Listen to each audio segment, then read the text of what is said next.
Our very special guest was born outside of Chicago, Illinois, and attended Princeton University, where he started at running back on the football team. He acted on several shows, such as Real World Chicago and Days of Our Lives, before making a name for himself in the sports world. In 2016, he helped start NFL Network's Good Morning Football and recently created one of the best podcasts there is, 10 Questions. He is also a fellow MCU fan. So Kyle Brandt, welcome to Friends from Work.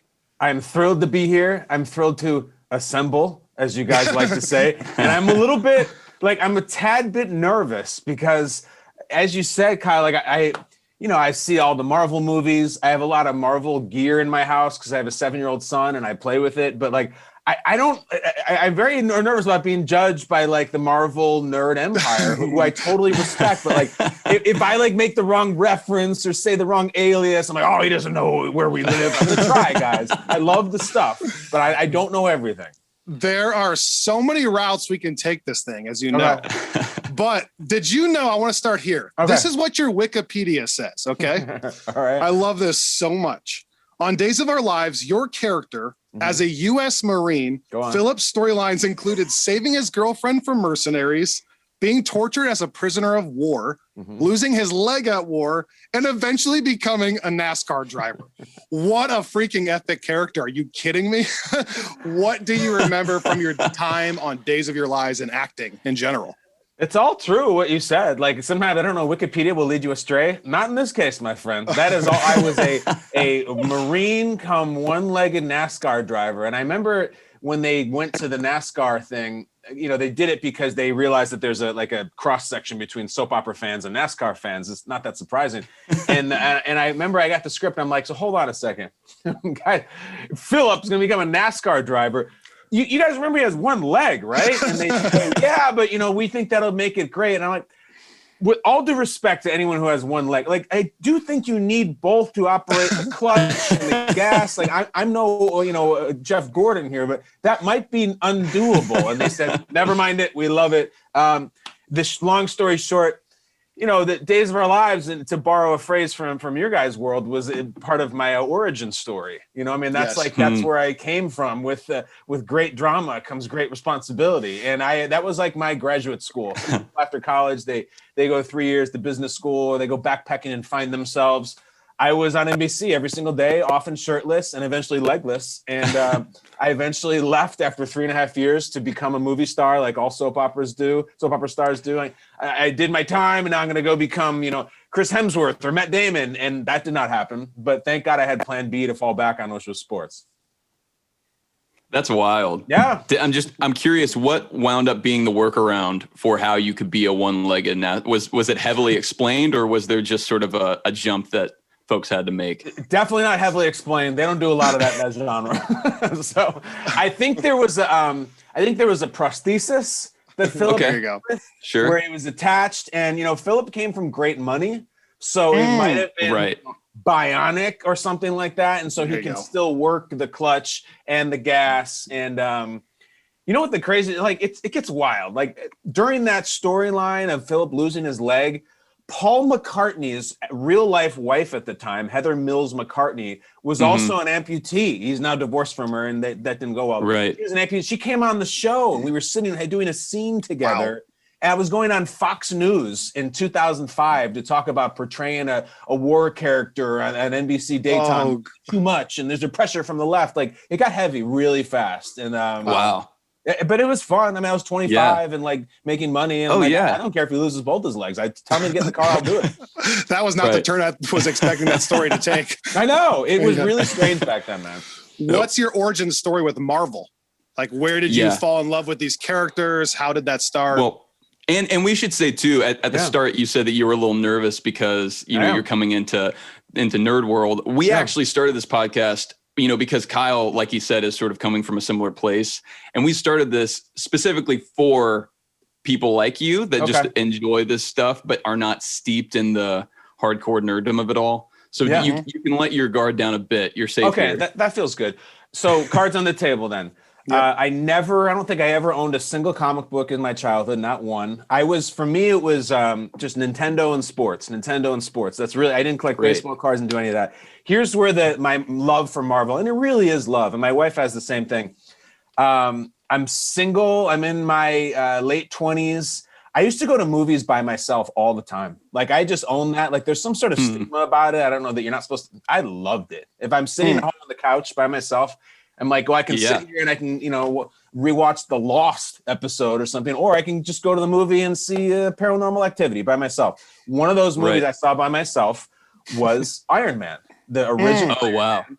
And I walked into Iron Man having no idea what Iron Man was about, the character. I mean, not the movie, the character. I know Superman and Spider-Man and all that stuff. I didn't know what Iron Man was. I didn't grow up with him. He's never was big in pop culture until then. So I don't know if it was, I didn't know it was a man in a suit. Like, I thought it was maybe like a C-3PO type. So I just went, well, this Iron Man movie is getting really good reviews. And I sit down by myself in the theater, and you guys know, like 15 minutes into the movie, I was like, this is the greatest thing I've ever seen in my life. I love this. I'm in. And I saw that. I immediately saw every other Marvel movie afterwards. And now, all these years later, hold on. I have it later. I have Iron Man stuff all over here. Like, it's nice. We have constant. Here we go. Now I'm years later. Constant conversations in my house, at dinner, in the car, everywhere about who's your favorite Avenger, and we go around the table. And my wife's favorite Avenger is Captain America. My 7-year-old son's is Black Panther. My daughter's is Black Widow, and mine is Iron Man. It's always been Iron Man. And my son says, Daddy, why do you like Iron Man so much? And I just say, because he's got personality. I just love his personality. Iron Man is my number one. And it all started in that theater by myself years ago. It's funny how pivotal those first 15 minutes were, because in that moment, Robert Downey Jr. is kind of playing like a douchebag that you kind of like almost. Like, that could have gone wrong in a lot of different ways. Like, it's possible that if you rewind the tape, that he doesn't play it that likable. There's some way he was able to do that, where he's a jerk, but you kind of like him. And it was really key those first 15 minutes. But I was like, we're almost identical in that way. Sports. I think the Xbox moment when it landed, Kyle, Man. you're right. Sports and I think the moment when it landed, when I said, I went from really liking the movie and like, this is really good and the acting's great and Downey's amazing. The moment where I was like, all right, this is the greatest thing I've ever seen, is when he shoots that rocket, it sticks to the tank, and he turns around, and then it blows up as he walks away. I was like, that was my, I can't take it anymore. I guess I'm going to be a Marvel guy now. I don't care what they put out from here on. I will watch every single thing. And I was in. I was hooked from movie number one. Love that. Man. Well, that actually, sort of talking about favorite Avengers, leads into a question that we love to ask folks. Okay. And it's a 2-part question. And the questions here are going to sound similar, but they're actually very different. Great. The questions here are, what do you think is the best Marvel movie? And what is your favorite Marvel movie? Do you see how those are different? Yeah, sure. Of course. Absolutely. Okay. Absolutely.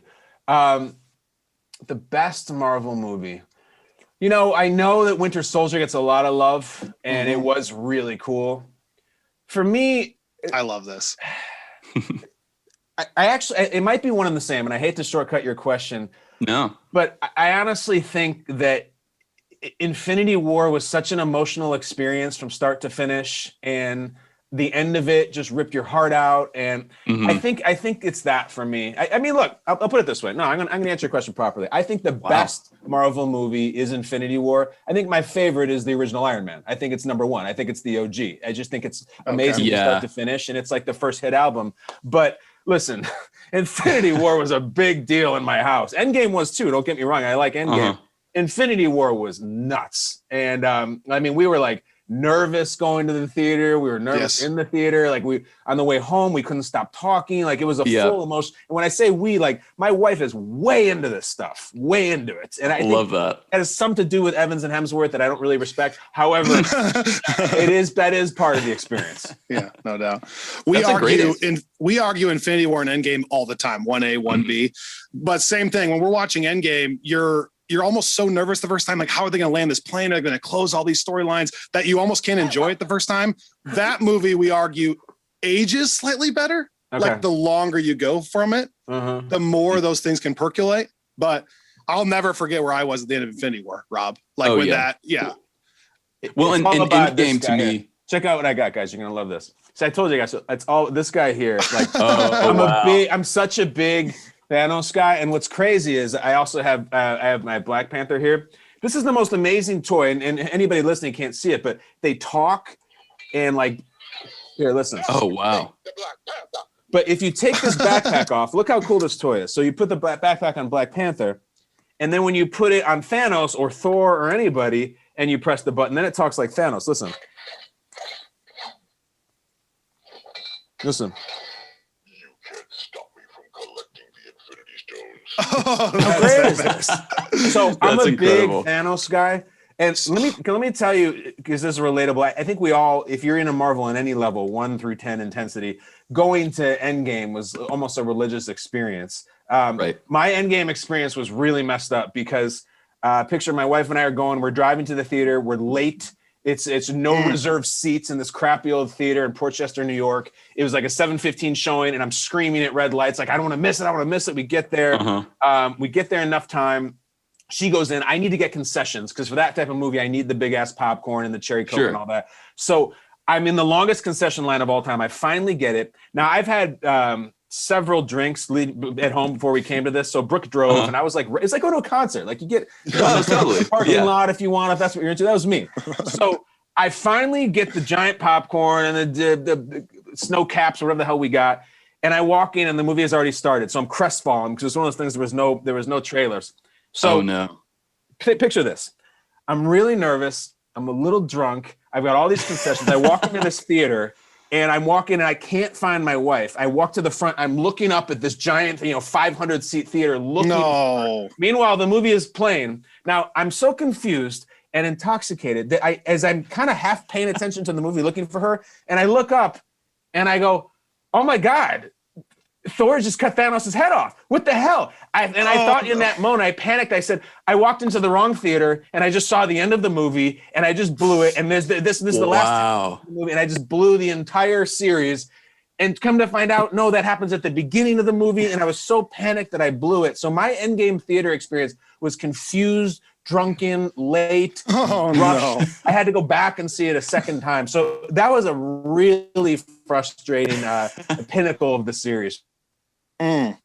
What's interesting, I was a big, by contrast to you and Kyle, like a big Spider-Man fan specifically growing up, which kind of branched into a lot of this stuff. But, like y'all, a lot of it came as the MCU came about. But the reason I say that is the first Spider-Man movie coming out for me was a massive, massive moment because it had just been this like little thing that I liked. And then all of a sudden it was everywhere. And it was the Tobey Maguire movie. Yeah. The original Tobey Maguire movie. Yeah. And I went and my mom was supposed to get back from work and pick me up and take me to the showing.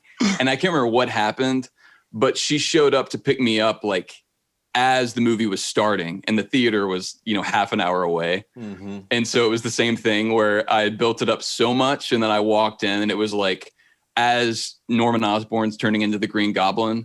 Oh no. And it was just this like heartbreaking moment. But then the funny thing is, even now, whenever I go see or whenever I go back and watch that movie, I almost feel like it's like an added treat that now I get to see the start of it because that first experience. It's amazing we have the same experience with that. I'm still scarred from it too. Every time I watch Endgame, I get nervous that I can't find my wife in the theater. So you're sitting with Doctor Strange. He offers you tea. Okay. You don't drink tea. What does he magically fill your mug with? Kyle, what is this? Oh, I feel like you're Doctor Strange right now. What are you talking? So, what kind of drink? What kind of drink you have?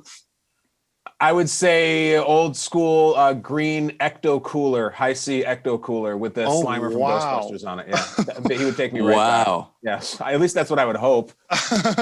What a great answer! Thank you. First thing that came to mind. That's a deep cut. No, what am I supposed to say? Be a Jack and Coke? I don't know. It depends on what night of the week it is. Well, it's like Thor goes for the big mug of beer, which I think might be my personal choice. I think Kyle's might be Diet Coke. It probably would be, yeah, that's probably true. Sure. Okay, let's talk a little bit about Good Morning Football. I love it so much. What makes that show so special? Here's my thing. I feel like one thing you guys do so well, and for our listeners out there, Kyle hosts a show called Good Morning Football. It's a daily football show on NFL Network. It's unbelievable. My favorite thing about you guys is how positive it is and how fun you guys make it. And I don't know if that's a conscious decision, but other networks, other shows, like let's say the Browns are playing the Cowboys, right? Yeah. Cowboys lose. Well, you guys tend to start from like, look at all these Browns highlights. Look how fun this is. Wow. What does it mean for them? Whereas other shows start with, oh my gosh, what's wrong with the Cowboys? Like, who needs to be fired? What's so wrong? And then at the end, they'll tuck in those highlights. What is it that makes it so special for you? Well, I think that's insightful, Kyle, and thanks for saying that. My dad has similar takes, and his take is always like, look, you're on first thing in the morning. People don't want to roll out of bed, turn on the TV, and you're just obliterating some guy and saying he sucks and should be cut and he's overpaid. He's like, it's all very negative and and there's a place for it for sure. But he's like, your first thing in the morning, people just want to start their day. Like, you're saying that someone's is a bust and they haven't even had their coffee yet. So there's something very positive about it that we do that. And we always try to start with the winners. And I don't know, listen, it could be to our detriment. If we came out and started every show saying this Cowboy sucks and this Patriot, blah, like the ratings might be higher. I don't know. Maybe my salary would be higher, but it's just not what we do. And it's really just inauthentic. And then I don't know, the four of us are like our four little Avengers. Like, we're all very different. We all have like different powers, if you want to even call them that, like, and it just works. And I don't know, we got very, very lucky. Normally a show like ours, there's a long audition process and there's chemistry tests and there's on-screen. None of that happened. There were no auditions. There was no chemistry test. They cast all four of us. We barely even had met each other. And then now, like 1,100 episodes later, like somehow it still works. So and you just went for it. Jeez. Yeah, they didn't have time. So they're like, let's get Nate, the ex-player, and Kay and Peter's insider. And then like, whatever this Kyle guy is, put him in there because we need a wild card. And if the whole thing doesn't work, we'll just scrap it after a year. And it's been almost 5 years. Thank God. That's amazing. Wow. Do you have a favorite segment you do? I'm sorry. Thanos won't shut up. We need to, I got this guy too, so maybe we need to bring him into battle. And this is a perfect segue. I mean, the segment that people seem to like the most that I do is called Angry Runs. And it's like, you take a running back who just stiff arms somebody into the ground like Derrick Henry and Josh Norman, and then you scream about it for minutes. And look at this. You give them a scepter. I have one of these scepters down here. So when wins the award run, we send them this cool scepter that changes colors, and then they take a picture with it. It's pretty awesome. And I like it because, there's a reminder that there's still physicality in football. There's still violence in football. It's okay to say that word. It is a really violent game. And I remember for ESPN for years used to do those segments like, jacked up and all that they'll just, they stopped because of it was tone deaf and people were getting hurt. So we still do Angry Runs. If anybody gets hurt, we don't use it. But I mean, find me another segment on all of television that has a scepter. I don't think there is one. Well, I love that you talk about how important the kind of positive vibe is, which is not to say, by the way, that you paper over actual issues or that you don't recognize when criticism is warranted. But I feel like that's something that we've talked about a lot on here because, I mean, even whenever you came on, you talk about kind of the nerd community can be like whenever, not even just like the superhero community, but whenever you get into like Star Wars world and all of this, like these different universes that have devoted fandoms, it can become like a really negative, really toxic space. And that's been something that we've always tried to subscribe to as well. I mean, and even more so right in the sports world where people have actual money on the line and people have lifelong relationships with these teams that maybe mean a lot more than they can even put words to. But I think that even within that space, it means a lot and it has a real effect on people whenever you can come to that. And like you said, not just start off by, cutting people's legs out from under them, like your character in Days of Our Lives. It all comes back to Philip driving that race car with his prosthesis.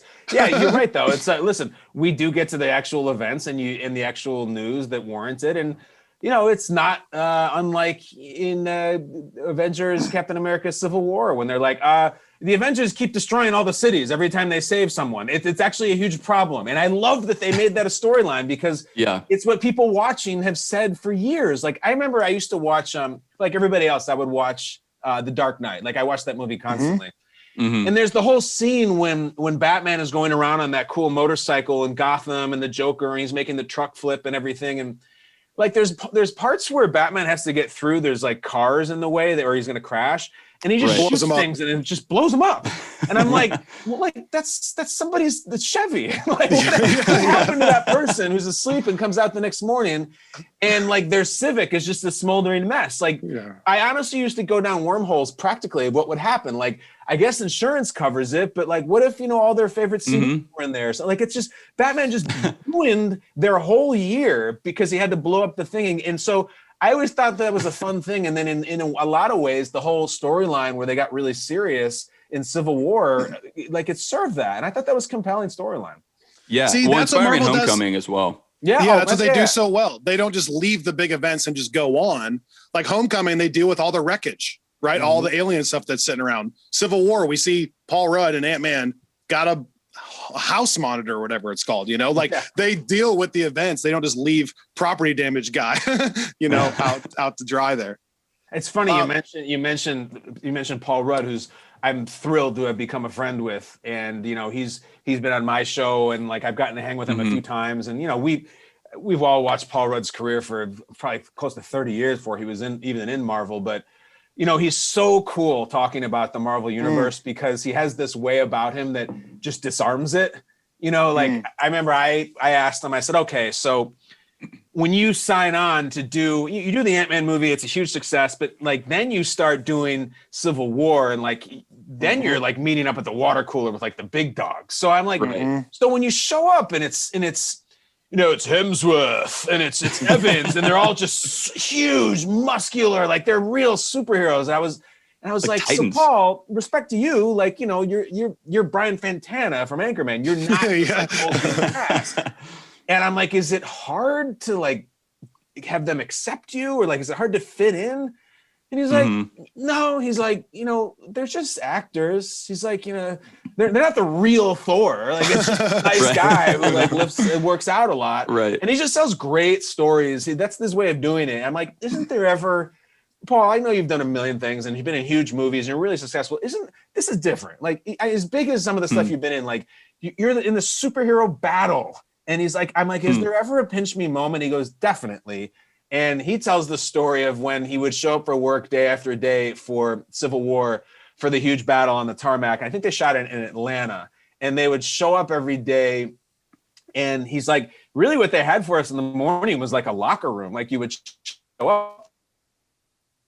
If you were football team, you go and like, there's your locker and there's your pads and there's your uniform and everything. So like I would walk into work every day and like, there's Captain America's shield and there's like Bucky's like silver arm. It's all just laid out for them. And like, as it was like, you're really going to play this game. And in that moment, that was really like when it would fire me up and I would have to pinch myself. And it's amazing how he tells it. And as I'm telling the story, I'm thinking of all your listeners being like, hey dude, Thor was not in that battle. He has no idea what it's like. I knew you didn't know what you were talking about. I'm just using Hemsworth as an example. I'm talking about the big guys. You know what I mean? See, I thought you were aware of that, though, because you didn't say Mjolnir. You were saying the shield, and then you avoided it. All my credibility's gone. I had it going for a while when I said Iron Man's my favorite. It's all gone. Well, I'm glad you brought up 10 Questions because I have gotten to listen to a few episodes and it's such a fun show. I mean, obviously listen to the Paul Rudd episode. I also love that you had Viggo Mortensen on. He's one of my favorites. And I feel like he never does interviews like that. So also kudos to you for snagging him. But I wanted to ask, how did you have the idea for this show? Where did this, kind of half game show, half really interesting interview concept come from? Because it's really unlike anything else I can think of. Well, thanks. My thought was, if I'm just going to be the guy who says I got a podcast, I have to have it be different. I'm not well connected enough or talented enough to just, I'm going to have out a friend and we'll tell stories. And I don't know, like you guys have a very specific, very popular niche that you're going to hit. And like, I love that. And everyone's always thirsty for Marvel stuff. I just didn't really have that. And I didn't want it to be all football. So I said like, I need some sort of structure or some sort of thing that's different. Everybody loves game shows. Everyone who comes on the show loves competing. Everyone gets a score. For anybody listening to this right now, like I asked them 10 trivia questions. They get it right, they get a point. And then in the aftermath of them answering the question, we reveal how it relates to their life. So everybody leaves, You got a 6 out of 10, you got a 3, you got a 9, you got an 8, and they get super competitive. The short answer of where the inspiration came from is in college, I used to watch a lot of Craig Kilborn when he was hosting his late show. And at the end of every interview, he would do something called 5 questions. And it was these crazy irreverent questions that was a tag to the interview. And the guests would always clam up and get nervous and competitive. And a lot of times you'd be listening to his conventional interview and be like, all right, get to the 5 questions, get to the 5 questions. So I decided to take that almost as an homage, make it 10 and make that the entire show. And the people who come on love it. For our listeners out there, you do a really good job of taking questions that are loosely tied to these guests' lives, right? Yeah. How much time does that take you? And like, where do you begin to research that stuff? A ton of time. And I'm pretty proud of it. I have a staff technically that helps me with all the cameras and all that, but I write all the questions myself. Oh, and wow. the way it works is you have to reverse engineer it. So, this is not the example, but like if I have Viggo Mortensen on and I know that I'm going to want to talk to him about Lord of the Rings, you answer a question that would be like, Viggo, according to such and such study, after French fries, what is the #1 most popular deep fried appetizer in the United States? I don't know. Is it potato skins? Is it mozzarella sticks? Turns out the answer is onion rings. Ding, ding, ding. Does he get it? And then you brought up the onion rings. So let's talk about some other rings, the ones that are destined to Right. You're so good with that stuff. Onion rings. It's just so something asinine that gets them to say rings. And sometimes it's a little more substantive, but that's the one I came off the top of my head. And so you think of it and then you reverse engineer it, and they're always really, really amused by how you get to ask them about, whatever it may be that they're promoting or whatever's in their history. Okay, two-parter there. Do you have a favorite moment from 10 questions, and or do you get starstruck anymore? Does anybody make you nervous? Hell yes, definitely. I get starstruck. Really? There's that moment, especially now, like what we're doing right now, where I get to the Zoom early and the guest is supposed to be there at 4 and I'm there at 3:50, 3:30 sometimes. And you just sit there and wait and wait and wait. And then 4 o'clock comes and 4:02 and 4:03 and you're like, I know they're not going to show up. They're not going to show up. I know they're not. And then you can see the thing like so-and-so has entered the Zoom, allow access. And then bam, it's like, oh my God, there's McConaughey. What's up, Matthew? How are you? Yeah. Or whoever it may be. Like we had this week, we have Gronkowski, like, if Gronk is on the show and like, wow. You always think they're not going to show up and then they do. So I get very nervous. Sometimes I butcher the intro just because I can't get the words out. And one for me too, because I'm really big Lord of the Rings and just all of the things he's done, History of Violence, all these amazing movies, Eastern Promises, like Green Book, like just so many good performances.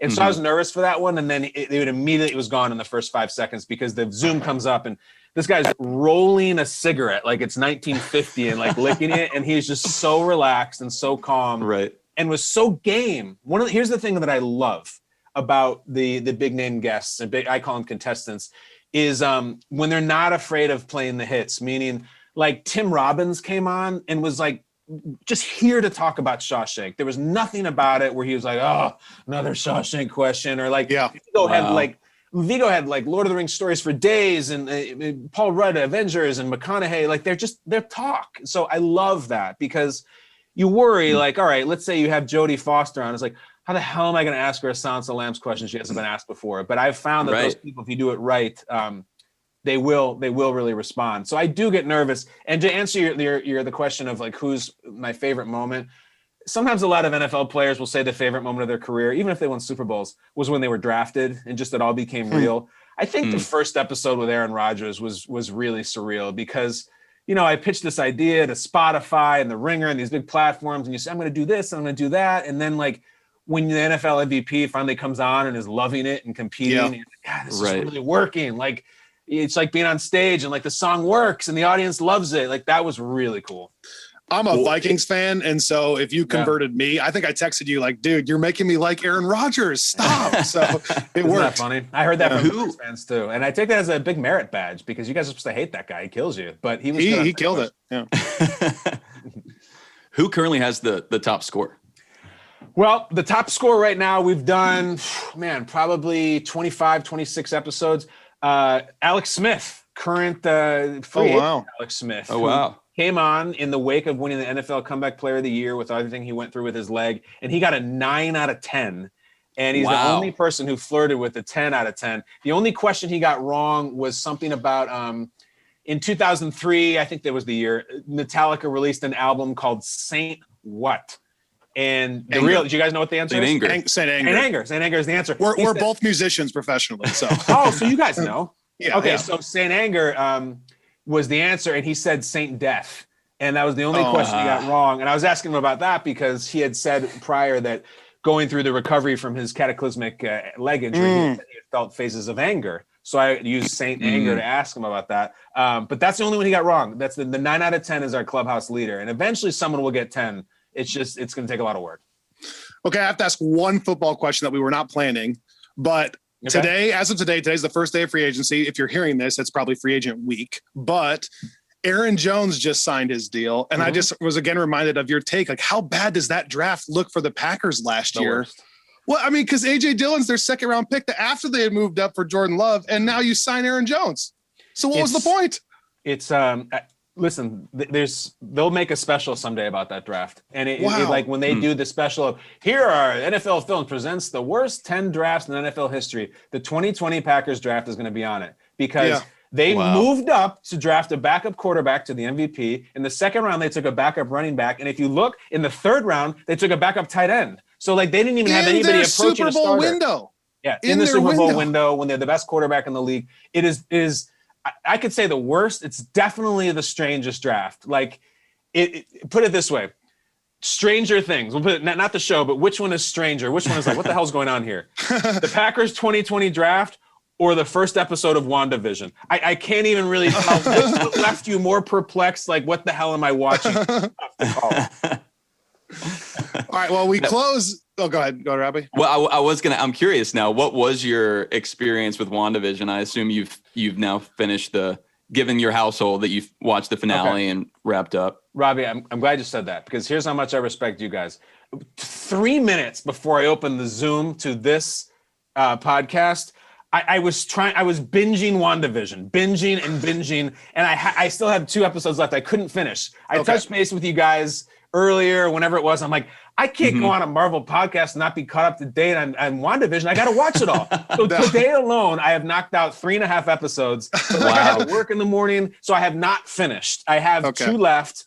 I'm really enjoying it, but I will say, like, I'm late to the game. Obviously, I wasn't watching it as it aired. I remember when the first episode came out, and I didn't see it, but I was watching Twitter react to WandaVision, and I just remember people being like, was that the worst television show I've ever seen in my life? I think it was. What the hell was that? People were so confused, and they didn't know what it was. And you couldn't just go to the next episode because it was one at a time. Me having the luxury to just bang them one after another, I love it. It's so bold. I can't conceive. You use the word bold. Exactly. Yes. They're like, okay, we've wrapped up the biggest film franchise in history. We made it $20 trillion. What should we do next? Anybody got any ideas? Hand up in the corner. What if, hear me out, what if we took 2 of our characters and put them in a 1950s sitcom and like, what? And well, Jimmy Woo even says that as a character. He's like, so 2 Avengers are playing sitcom moms and dads in a weird, like, what? It's what like, a risk. What a move. They could have just easily been like, you know what, spin-off series here and they'll just kick ass and they'll use their powers and they'll be on top of trains fighting. Great. No, hold on. Let's try something different. And I mean, like, really different. They don't have to do that. They're Marvel. No. Just flex your muscles and make money. People love it. They'll show up. I just respect so much what a bold move they made. And I'm not even done with it yet. Now we're getting into the explosions and the Marvel stuff. I really like it. If anybody who hasn't watched it, like, oh man, it's so original. And the way they do those different sitcom intros. And unbelievable. The optics. It's like, it's just so creative. And I really respect it. This is obviously our listeners' territory here. They've heard us talk about this all year, but the amount of depth they went into this, they even had the audience dressed as 1950s. It's a real live studio audience. They're dressed as 1950s. That's true. They're using 1950s lenses on the cameras, like the props with the strings. Like, it's just, I can't believe how all out they went for it. And like you said, it's so different. And yet that's what makes them so great. It's about the art of it. They're trendsetters. They're not waiting to react to what someone else is doing.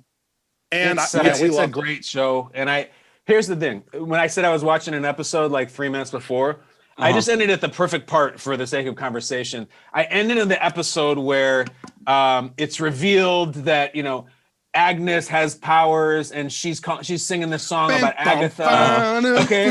Now here's where I'm at. I'm like, oh, who's Agatha? I don't know this character. I have to. Yeah, and all the Marvel fiends, like you guys, are like, oh my God, it's Agatha. She's here. I know her from episode. I don't know who the hell that is. Just like way back when they did the secret scene where Thanos was like, I have to do it by myself. I didn't know who Thanos was. So I'm constantly Googling things after I finish with Marvel, and I know I'm not cool enough to know who Agatha, whoever. I know this old lady carrying a cat. I don't know her. I know Iron Man. I know Hulk. I'm sorry, I don't know. But you can still enjoy it. I didn't either. When I was watching the first end credit scene of Thor's hammer, I had to Google Thor's hammer. I didn't even know what that was. Good, my whole theater went, and I was like, wait, what is this? It's a hammer. I bet Robby didn't have to Google. Robbie, you did not have to. Guardians of the Galaxy poster in your home. You didn't have to Google. My wife is gracious when it comes to some of these decorations. But it's cool though. I like that poster. Thank you. So Kyle, we kind of end every one of these with the standard lightning round. Okay, so you can give a quick answer to this, expound if you need to. Again, but just get ready. No, you don't need to be. No scores here. No scores. Oh, good. What do you want? I hate shows with scores. What do you got? Robby, why don't we go every other and you start? Okay, perfect. All right. Favorite hobby? Smoking meats. Oh, wow. I have a smoker in the driveway. I make brisket and ribs. I'm way into all that stuff. I love it. Love that. Yeah. Okay, what is your? Sorry. I know this is supposed to be rapid, but I'm just curious. What's your smoker of choice there? What did you say, Robby? What's your smoker of choice there? What's your? Oh, I'm a big Traeger guy. The Traeger is it's the Bentley of smokers. I know that I'm supposed to just have a barrel in my driveway with wood, and I'm totally soulless. Blah blah blah blah. I don't care. The Traeger is beautiful. It's digital. Yeah. I don't. If you're gonna blame me for having Wi-Fi with my smoke meat, I don't care. It comes out really well, and it's really fun. So I'm a big Traeger guy. Love that. Okay, you're starting a football team. Okay. You have to get your coaching staff together. Head coach, offensive corner, defensive corner. Which Avengers are you choosing? Just the staff? MCU characters, just the staff. All right. Well, I guess my general manager would have to be Nick Fury. He's really good assembling talent. That's good. Right? Yeah, he seems. I didn't even go to the front office. You didn't ask for the front office. I didn't. I think that the owner is Kevin Feige. That he would be in the front office as well. Yeah. I think my defensive coordinator, all I really need for my defensive strategy is just one word. It's just smash. So I'm going to have Hulk as a defensive coordinator. Okay. I don't need any sort of nuanced blitz package or disguise your coverage. Just smash. I'll do that. And then on offense, I'm going to go with vision. I'm going to go with vision. Oh, wow. The intelligence. He has an array of weapons. He understands an aerial assault and a ground game. I'm going to go with vision.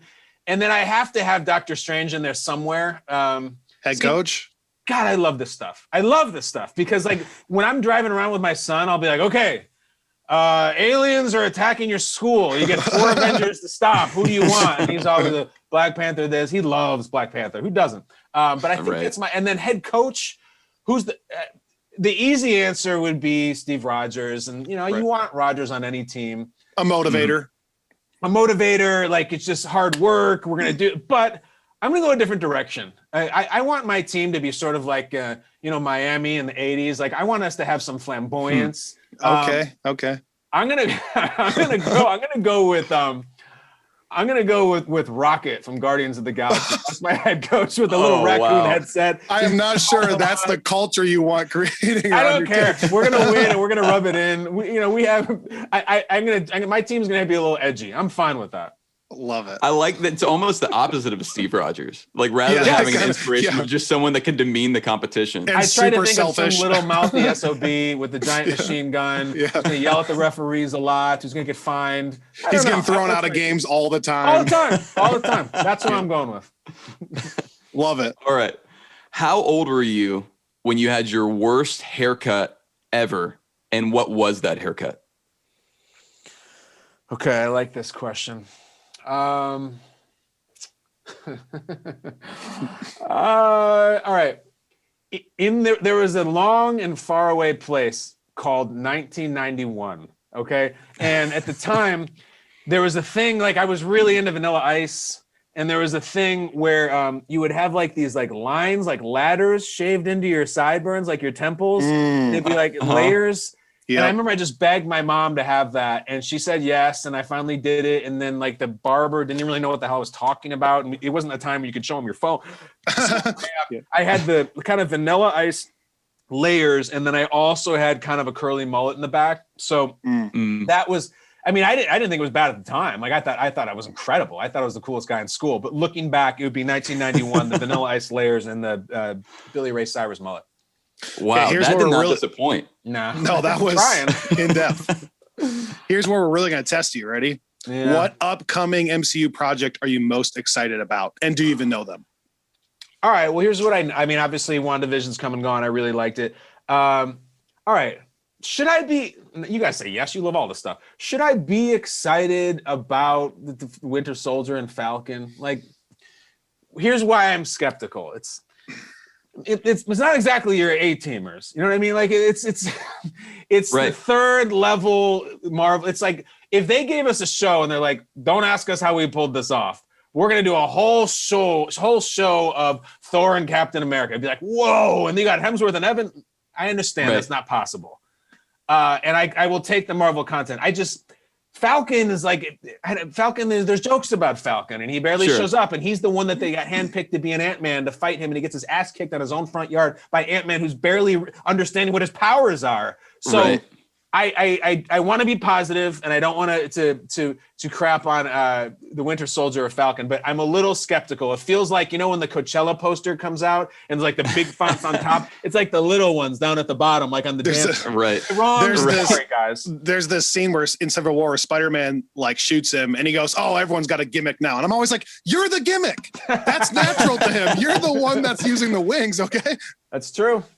Well, and to answer your question, my hope, and this is, it's not that Marvel is infallible, although I do feel like typically they've got a good record of making good decisions whenever people, like Ant-Man is a great example. Like I remember there was a lot of hesitancy about that movie because it just seemed like a lame character idea. Yeah. Come on, Ant-Man, what are you kidding me? I know what you mean. Right. And I mean, people tend to wait to see. I'm not saying you're doing this, but I know a lot of people are like, when is it going to stop? Like, when is the flop coming from Marvel? Because there really hasn't been anything you could describe as that, at least not in a long time, from that company. And so I like to think that they're going to lean into exactly what we're talking about. Like,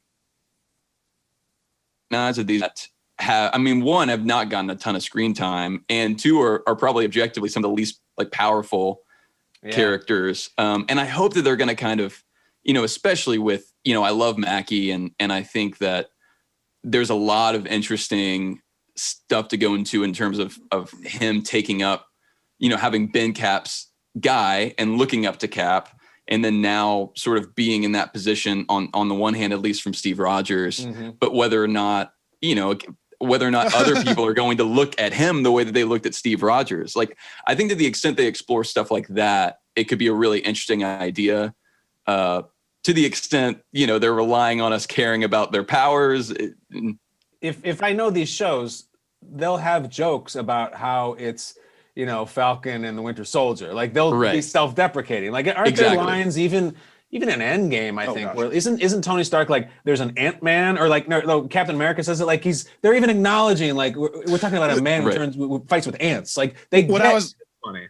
What I was going to say for me is it's kind of the opposite of WandaVision and the bold talk, right? It's like, are we just going to run it back? The Winter Soldier vibe. Right. Now that was really beloved, but that it feels like on the surface, they're not pushing that further forward down the road. So we'll see. They don't miss like it's like Apple. Like people thought that the iPad was going to be a huge whiff. Like who wants a stupid tablet? And like, people like their iPads. Apple rarely whiffs. And like we've seen with Marvel too. Totally. Rob, next. Okay, next. Yeah, so what is your favorite U.S. city to travel to besides the one you live in? Well, I'm from Chicago. That's where my family is, so I'll count that out. Here, I'm going to give an answer that, this is what like young people would say now is so basic, but I don't care. I really like Austin, Texas. I really do. My younger brother, Austin, lived there for a long time, and I used to go visit him. Wait, are one of you guys there or something? Robbie's from Robbie, you're in Austin now? I am. Yeah. Well, at this exact moment, I'm in Waco, Texas, but yeah, I've been in Austin here. So Austin, it's everything you dreamed of, and I think part of it was the fact that I first went there coming from LA, whereas everything was just so commercialized, and there's a Carl's Jr. and there's a Jack in the Box, and then I would just go down, and I remember I was driving around with him, and I was like, so like, where's all the Wendy's? He's like, there really aren't Wendy's. I'm like, where's the 7-Eleven? There's not really a 7-Eleven. You know, if you want to get some donuts or some candy, like there's a cool homemade place down there I can take you. I thought this is a real city and not like some cute little village. Like it's a major sprawling university town. And it's what you say about Austin is every place I go, it's like some of the best food I've ever eaten, some of the nicest people, some of the best drinks. And it's a basic answer, but like I was like, God, Austin is so cool. Next time I come back in my 20s in another life, I want to live there. Have you done Franklin's yet? Have you had the Franklin's barbecue? Okay, no. I visited him a few times, and he's like, we can do Franklin's, but you know we got to wake up at this time. And I'm like, well, there's a million other barbecue places, right? He's like, yeah. So Salt Lick we've done, and like probably a bunch of names. Oh, that's great too. Because I love smoking the meat, like I told you guys. So I just get the variety platter, and I take down 6,000 calories in one meal, and I don't care. And I have 2 Lone Star beers, and like I'm very, very happy. Oh man, I've not done the Franklin's. I have the Franklin's book, and I've learned some stuff from reading the book, but I've not actually had the brisket. Well, I'm glad my wife and I were just talking yesterday about how Lone Star it's such this Texas secret. It's just, I mean, it's not like when you're looking at craft beers, obviously there's a bunch of other stuff, but Lone Star is such a just reliable, solid beer. So I like that you True Detective, really, really, I put it on the map for a lot of people. And now I go there, I just want to drink Lone Stars. I don't care. Yeah. Question number 6. Is there something you collect? What the hell do I collect? Avengers toys, apparently. Yeah, but see, here's what's funny. Like, these are my sons. Like, I'm not allowed to use these, but like, you'll find me playing with these things. Yeah, God, that's a good question. Because I used to, back in my 20s, I used to collect shot glasses, and I used to I was trying to get and this is again so corny. I would get a shot glass from whatever the local NFL team was in every city that I would visit, and I had like 27 out of 32, and I had a bar. Wow. So I lined them up, and then, on Sundays, if they would score a touchdown, I would take a shot out of, like the Broncos shot glass. So that was really fun. Other than that, I used to collect DVDs. Those are all gone. Physical collecting is kind of a lost thing because we just collect everything on our phone, So like, other than the shot glass collection, and my wife will tell me I'm wrong the second I've closed my laptop, I think that I haven't had a collection in a That's long a pretty time. good answer right there. 27 of 32. It was fun. A lot of I think there was about 5 or 6 I didn't get, but I was proud of that collection. This is one I'm really excited to hear your answer on. Okay. What is your favorite sports movie of all time? One movie. This goes back to what you were asking me about the Avengers movies or the Marvel movies about, what is the best versus what is your favorite. I like you asked my favorite because the best I'm supposed to say, The Natural, or I don't know. No, my favorite, I think my favorite sports movie came out in 1993 in the fall. And it's a movie about college football called The Program. And that's my movie. Heavily flawed, hasn't aged terribly well, a lot of the concepts, but there's not a lot of college football movies. There's very few, in fact. And this is the one that, very few. Yeah, there's a few, and this is like mid-90s. Big defensive end takes steroids and bashes his head through the car window and says, I love that movie so much. I've watched it so many times over and over. It's not a popular choice. Like, I love movies like Major League and, Lebowski and things like that. But I would say The Program, 1993, starring James Caan, my favorite. Wow, I like that. Kind of deep cut there. Thank you. It is kind of a deep cut. Do you have any pet peeves while filming TV? Sure. Well, first of all, of course, I gave you a deep cut. I'm the guy who made Rocket the head coach of my Marvel football team. Yeah, true. That's true. Pet peeves while filming TV. We're not allowed a lot of pet peeves in the type of show that we do because it's 4 of us at a table for 3 hours. And if you had a lot of pet peeves, you would drive yourself slowly insane. No, I just, Nate Burleson works with me all the time. And I don't like when he starts reciting a lot of statistics. And Peter Schrager, my other co-host, dislikes it so much. Like, I don't like when people go stat heavy in their TV. Like, it's very rarely are you just going to like floor me with a stat. And it's often just filler and white noise. And someone who's as charismatic and interesting as Nate doesn't need that. But it's a crutch. You know, what you do in these TV shows is they'll give you these research packets and this sheet, and it says, did you know that the Packers red zone efficiency is 37% on Thursdays versus, and it's, who cares? It's just, they try to give you this stuff, and I don't find that interesting content. So pet peeves are just people who rely too heavy on stats, and I often think they're covering that for not having anything else genuine to say. Ooh, I love that answer as a sports fan. Yeah. You want to hear that stuff, Kyle? Do you want to hear all those stats? Or like, unless it's absolutely mind-blowing. Like, there's a Twitter account for like the most mind-blowing stats of all time. And a couple of those are like, yeah, absolutely. But yeah, Instagram, I follow this account called WTF Stats. And they're just weird, like bizarre, like kind of amusing statistics. I like that stuff. But especially when it's like, hey, the Bears are 17th in the red zone. It's like, okay, great. They're right in the middle. Cool. Yeah. I like the ones that are like, the Bears have had 37 players in their history named Zach. The next most is 19. It's the Ravens. Like, I'm into that stuff. Yeah. Okay, if you could travel to one moment, like one day in history, what would it be? Short of course, for preventing atrocities and killing dictators. And I may have just set that aside for the sake of, and we can say you can't even influence anything. You're there strictly to observe, to experience. Like, I'm not going to say I'm going to Boston Logan on 9. No, I'm not doing that. Okay? No. To observe, I have to be honest with you. I might go to Woodstock. I have this thing where I'm jealous of at least my parents, of just the late 60s seemed like just the grooviest time of all time. And it's just, people decided like, wow, there's this unbelievable music and all these incredible rock bands. And like, how about these drugs? And like, let's all have sex with each other and like do all at the same time. And no one cares. There's no AIDS. And like, it's just, man, it sounds like, I wouldn't want to live there forever, but like, what a time. And our parents lived through that. And like, and they got to experience that. And now it's like, now everyone will be on their phone and you couldn't do anything. It'd be all filmed. And it's just like, that's all that innocence is gone. And I just think to drive a van into a field in the middle of New York and like, do whatever you're into and listen to Hendrix and make out with your girlfriend, like it could be a lot worse than that. I love that. I'm a big Childish Gambino and just Donald Glover in general fan. And I don't know if he's not doing it currently, I guess, because no one's really doing it. Yeah. But for a while there, if you went to one of his big shows, you had to turn in your cell phone. Really? As you're coming in. And it was, it was, in that way, you kind of had to experience it as they were curating it for you. There was no way for you to get outside of what it was they were doing. And I think that's such a cool idea. You can walk in with someone else's BlackBerry. Talk about that. Yeah.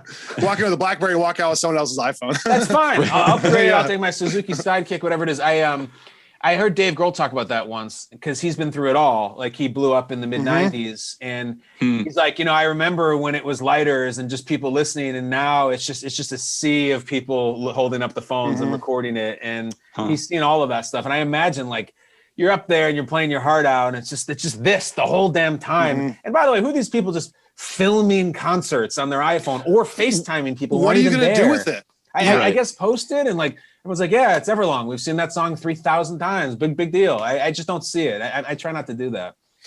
I have to ask you seem to really like music. Do you have any musical ability yourself? I've never asked that. I was in a band in high school. We started a rock band. Yeah. So you can play? No, I was a lead singer. Okay. Nice. I don't play guitar, drums, or bass. I had years of piano lessons when I was a kid, and now I can play Home Sweet Home by Motley Crue and Don't Stop Believin' on piano after 7 years of lessons. That's what I can play. But we had a band in high school. I was the lead singer. We had one gig. It was the high school talent show, and we played a Stone Temple Pilots song called Cracker Man. And it was, one of maybe the coolest 3 minutes of my life. This whole debate about, superstar quarterbacks or TV stars or movie stars, like who has it the best? Like, it's not even close. Like rock stars playing live music in front of a crowd, I think that's as good as the human experience gets. Yeah. Well, I mean, that's how Kyle and I met. Yeah. We used to play in a band together for a couple years. That's really cool. What was your band called that you guys were in together? Well, Robby was in a duo that I was hired to be a part of called City Harbor back in the day. City Harbor? But yeah. Mm-hmm. Robbie makes his own music. Robbie makes his own music. Yeah, Robbie Earl, you can look it up. It's pretty dope. And I'm in an indie rock band, kind of Tom Petty, called Midnight Pilot. But yeah, we just do it for fun. Yeah. Okay, great. So you guys know what you're talking about. I mean, I got to listen to some of your stuff. Is it all on YouTube? Is it on Spotify? Where do I find it? You can find it. Yeah, Spotify, Apple Music, anywhere. I should have listened to that before. I was watching WandaVision. I should have been listening to it. That's okay. Well, I can't say that it can live up to the moment that you had at that talent show necessarily in terms of what we're providing, but it's out there. All right. We'll send you some videos of us shredding. Can you please? I love shredding. I really do. Like I'm a metalhead at heart. Like I love that. I really do. Well, okay. Yeah, totally. We will. Yeah. Okay. Last question. You can take this as deep or as lighthearted as you want. Okay. All right, here we go. What is currently bringing you happiness? This could be donuts. This could be something way deeper. I've started keeping a list on my phone of little moments that like my son and my daughter do that make me proud that I don't want to forget. I'm taking it really genuine. And I just started this a couple of weeks ago, and those moments are gone. And we film so much and we take so many pictures of them. And, my wife and I are so good at remembering things, but sometimes they do stuff that I'm like, that is so precious. And it makes me so proud that I want to have this down. I want this on the cloud. I want this on my Gmail so that, in like 20 years or even 2 years, like I can remember the time that my 7-year-old decided that he wanted to try sushi, and he ate it and he really liked it. And I was proud of him for not being afraid and trying it. And I have a whole running list now of things for both of them that like, I just want to add to and, print one day and like put in a book. So my kids are at an amazing age where they're doing really cool things, and they're like, their fears are coming down, and their neuroses, and they're trying stuff. So anytime one of my kids tries something new, like I get really, really proud, and it brings me a lot of happiness. I also really like Casamigos tequila. Oh, wow. Not to hijack the conversation, but my wife and I just had our first baby 2 months ago. Congratulations, Kyle. Thank you. Thank you. And everyone always says, that it goes really fast. And I don't think you really realize it till you have it. Like even 2 months, I'm like, wow, she's changing like crazy already. It really is a thing. Yeah. It's, please tell me that the child's like middle name is like like Vision or something like that. Like No. All right. I'm kind of disappointed, but we are waiting for some good like cute costume pics though. As she. What's first Halloween going to be? What's first Halloween? Her name's Violet. It's a girl. Okay. It's a girl. Yeah. I might have to go Wanda. I love it that much. So we'll see. Maybe I'll have to go Wanda Maximoff. Kyle's big into Wanda these days. I'll get a Scarlet Witch outfit. Are you kidding me with the crown? Right. Yeah. Wanda's Halloween costume with like that red fixture thing. Oh, just you wait. Just you wait when you finish. Right. Okay, good. Well, yeah. And I won't also hijack the conversation, but we're also big fans of Casamigos. I have to imagine then you would love to have Clooney on 10 questions at some point. I would really like to have that. And like, honestly, I don't care about all his movies. I want to talk about the tequila for a while. Right. I think his tequila has brought me more joy than whatever, Batman movie that he did years ago. I would love to have Clooney. There's a want list out, and it's a lot of actors. It's the other Avengers, please. Well, I've tried and I've been close. We were really close to Paul Bettany, but that just doesn't happen. And there was a couple other Avengers that were going to come on. I'm trying to remember who it was. And you have Chris, and Chris. 3 options. We went for Evans hard, and I had an attachment to the brief anecdote.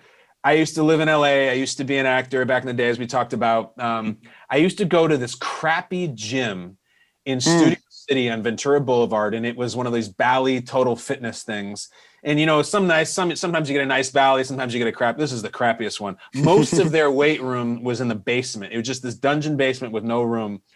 And I used to work out there, and all the time I used to see Chris Evans there working out, pumping iron. And this is around the time that he was Fantastic Four.